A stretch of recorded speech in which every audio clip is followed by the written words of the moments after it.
Iran sent 2 fighter jets toward Qatar.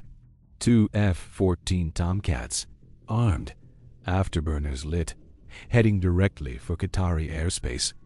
Iran thought Qatar would back down, would call Washington, would wait for someone else to respond. Qatar did not call Washington. Qatar scrambled its own jets.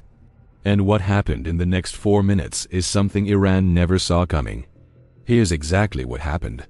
Persian Gulf, 314 hours local time, Al-Udeid Air Base, Qatar. The most important military installation in the entire Middle East, home to 10,000 American personnel. CENTCOM forward headquarters, over 100 American aircraft, and Qatar's own Air Force. An Air Force that most analysts have been underestimating for years. An Air Force that Iran was about to stop underestimating. The Qatar Emiri Air Force was not always the force it is today. For most of its history, it was a small defensive force. Aging aircraft, limited capabilities, dependent on American presence at Al-Udeid for real air defense. Then the 2017 Gulf crisis happened. Saudi Arabia, UAE, Bahrain, and Egypt blockaded Qatar simultaneously, cut diplomatic relations, closed airspace, closed land borders. Qatar suddenly found itself isolated, surrounded, with a military that was not capable of defending itself without American support. The lesson Qatar took from 2017 was simple. Never again depend on others for your own defense. The defense modernization program that followed was the most rapid military buildup in Qatari history. The centerpiece of that buildup was the F-15QA, the most advanced F-15 variant currently in service anywhere in the world. Qatar ordered 36 of them in 2017. The first aircraft were delivered in 2021, the last in 2023.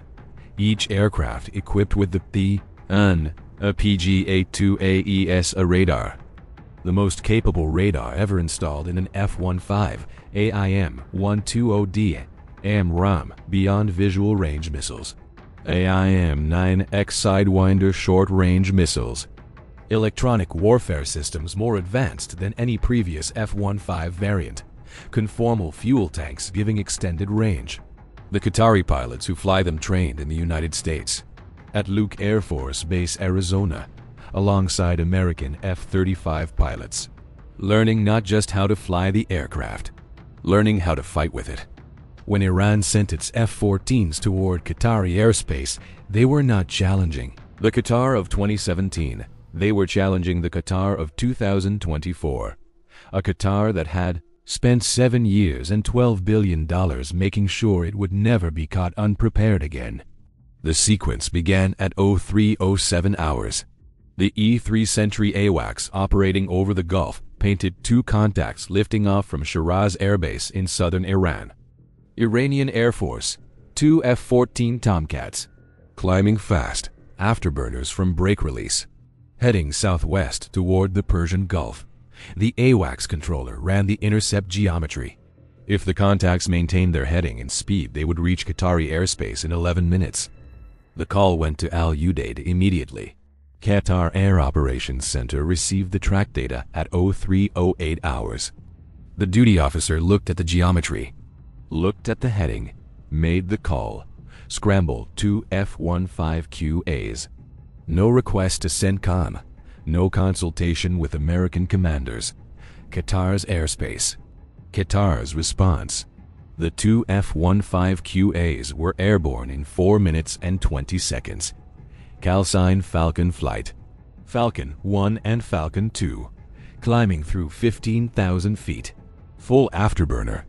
The AN APG-82 AESA radar on each aircraft activating, painting the 2 Iranian contacts immediately. The Qatari pilots had a complete picture of the threat before the Iranians knew anyone was responding. At Al-Udeid, the American duty officer watched the scramble on his display. He picked up the phone to offer assistance. The Qatar Air Operations Center answered, "We have it. Stand by." The American duty officer put the phone down and watched. The Iranian F-14 pilots were not flying blind. Their WG-9 radar was active, scanning ahead. They detected the F-15QA contacts at 0316 hours, 2 aircraft, coming from Al Udeid direction, fast. The lead Iranian pilot keyed his radio to his wingman. 2 contacts bearing 047, probably American F-15s from Al Udeid. He was half right. They were F-15s. They were not American. Now let us talk about what the AWG-9 radar could and could not tell the Iranian pilots. The AWG-9 can detect the F-15 airframe. It cannot distinguish between an F-15C and an F-15QA from radar return alone. What it could not tell the Iranian pilots was what version of the F-15 they were looking at, what avionics were inside, what missiles were loaded, what radar was active. The Iranian pilots made an assumption: American F-15s from Al Udeid, coming to escort them away from Qatari airspace. The same way American aircraft had escorted Iranian contacts away from sensitive areas before, with radio calls, with presence. Without engagement, Iran had played this game before. Push toward a boundary, get escorted away, demonstrate presence, return to base. The Iranian pilots expected the same script. They were about to discover that tonight the script had changed, and the aircraft flying it were not the ones they assumed. Falcon 1 established radar lock on the lead Iranian F-14 at 0318 hours. Range 65 miles. The NAPG-82 track was solid. The AIM-120D on Falcon 1's wing had a valid firing solution. The Qatari pilot did not fire. Not yet. Falcon 1 transmitted on guard frequency 121.5 MHz. Unidentified Iranian aircraft heading 225. This is Qatar Emiri Air Force. You are on a direct intercept course with Qatari sovereign airspace. You are ordered to reverse course immediately. You have 5 minutes to comply. The Iranian lead pilot heard the transmission. Qatar Emiri Air Force, not American. He processed this information. Qatar, a country with an air force that had never engaged anyone. A country that hosted Americans but did not fight. He made a decision that would define the next 3 minutes. He pushed the throttle forward, kept his heading. At 0319 hours, the lead Iranian F-14 activated its fire control radar. AWG-9 in track while scan mode. Building a firing solution on Falcon 1. The NALR-9 electronic warfare system on Falcon 1 detected the AWG-9 emission instantly. Hostile fire control radar. Lock warning. Falcon 1's pilot did not maneuver, did not brake, did not call for American support. He keyed his radio one more time. Iranian aircraft. Final warning. Reverse course now. The Iranian F-14 maintained heading. Falcon 1 fired. 1 AIM-120D. Active radar seeker. Mach 4. Range to target 52 miles. Flight time 47 seconds. In those 47 seconds, 3 things happened. First, Falcon 2 repositioned to engage the Iranian wingmen simultaneously, preventing escape, preventing the wingmen from supporting the lead aircraft. Second, the Iranian lead pilot finally understood what was happening. This was not an escort. This was an engagement. He broke hard. Chaff dispensing. Flares dispensing. Jamming pod activating. Pulling 8 Gs in a brake turn. Third, VAIM-120D activated its terminal phase guidance, compensated for the brake turn. The F-14 pulled 8 Gs. The AIM-120D pulled 20. At 0319 hours and 47 seconds, the AIM-120D detonated 4 meters from the lead Iranian F-14, the proximity fuse activating. Fragmentation warhead sending 3,000 tungsten fragments through the aircraft at hypervelocity. Left engine destroyed, hydraulics severed. The F-14 entered an uncontrolled departure from flight. The crew ejected at 0320 hours and 12 seconds. Both chutes confirmed by Falcon 1's targeting pod. The wingman saw it happen, watched his lead's aircraft come apart. He broke immediately. Hard right. Maximum afterburner. Heading for Iranian airspace. Falcon 2 was already on his escape route, positioned perfectly. Falcon 2 transmitted on guard, Iranian aircraft. You are not being engaged. Return to Iranian airspace directly. Any deviation from a direct return heading will result in engagement. The Iranian wingman did not deviate. He flew directly back to Shiraz at maximum speed, without making another radio call. The lead Iranian crew was recovered from the Persian Gulf 2 hours later by an Iranian naval vessel. Both crew members survived. The aircraft did not. At Udeid, the American duty officer was still watching his display. He saw the Iranian contact disappear, saw Falcon flight return to base. He picked up the phone to the Qatar Air Operations Center. Good work. The Qatari duty officer's response was 3 words. We know that.